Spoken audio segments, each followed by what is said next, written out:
बनावट शिक्षण घोटाळा प्रकरणाची चौकशी पोलिसांनी सुरू केल्यानंतर पोलीस आता शिक्षण उपसंचालक कार्यालयात पोहोचले आणि उल्हास नरड जे आहे शिक्षण उपसंचालक यांच्या कार्यालयामध्ये पोलिसांकडून चौकशी केली जात आहे। ज्या फाईल्स आहेत त्या तपासल्या जात आहे आणि महत्त्वाचं म्हणजे जी सगळी कागदपत्र आहेत ती सुद्धा तपासली जात आहे। पोलिसांचं पथक उपसंचालक कार्यालयामध्ये पोहोचलेलं आहे। या ठिकाणी त्यांनी तपास जे आहे तो सुरू केलेला आहे आणि एकंदर ज्याप्रमाणे ह्या बनावट शिक्षक प्रकरणाचा जो घोटाळा समोर येतो आहे त्यामध्ये अनेक हात गुंतलेले असल्याचं सुद्धा कळते आहे। 5 याच्यामध्ये अटकसुद्धा झालेली आहे आणि पोलिसांनी आता या प्रकरणाची जे तपासणी आहे किंवा चौकशी आहे ती सुरू केल्याचं आपल्याला पाहायला मिळते।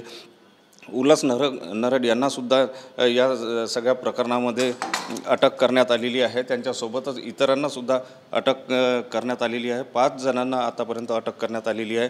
महत्त्वाचं म्हणजे या सगळ्या प्रकरणाचे जे धागेदोरे आहे किंवा कोणत्या फाईल कुठे आहेत या सगळा शोध जो आहे तो आता पोलिसांकडून घेतला जातो आहे आणि एकंदर परिस्थिती जर बघितली तर बनावट शिक्षकांचा हा जो घोटाळा आहे तो आता उघड व्हायला सुरुवात झाल्याचं चित्र पाहायला मिळते।